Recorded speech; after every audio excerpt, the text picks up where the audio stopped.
On May 19th, another predatory teacher in Arkansas pled no contest to sexually assaulting a boy they met at the church. Regan Danielle Gray is a former teacher and praise team member at Emmanuel Baptist Church.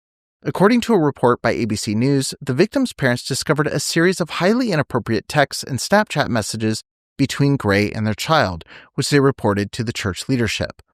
Court documents describe the progression of the abuse, stating it began with those highly and inappropriate sexual messages that were sent via iMessage from then 23-year-old Gray to her 15-year-old victim.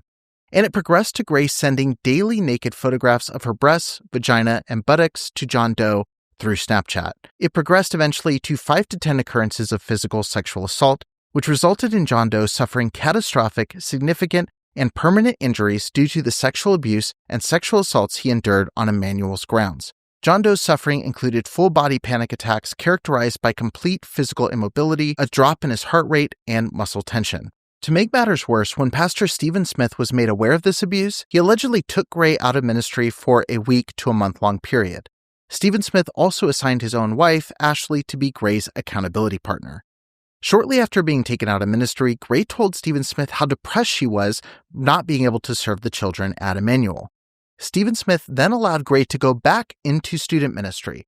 According to evidence presented in the trial, Emmanuel Baptist Church follows a procedure when an allegation of abuse of violent crime is brought forward against a volunteer.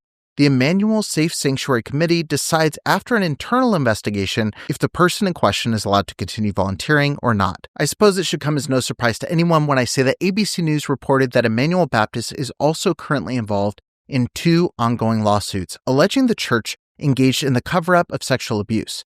Gray is named in one of those suits.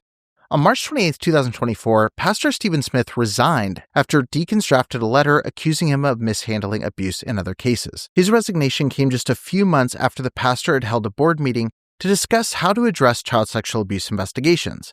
A meeting, I might add, that deacons with relatives who had been abused by ex-church workers were specifically barred from attending. The actions of those who abused were awful and wrong. And I'm brokenhearted that they harmed anyone, especially at our church with our family at Emmanuel. Gray has been sentenced to 6 years probation and will be required to register as a sex offender.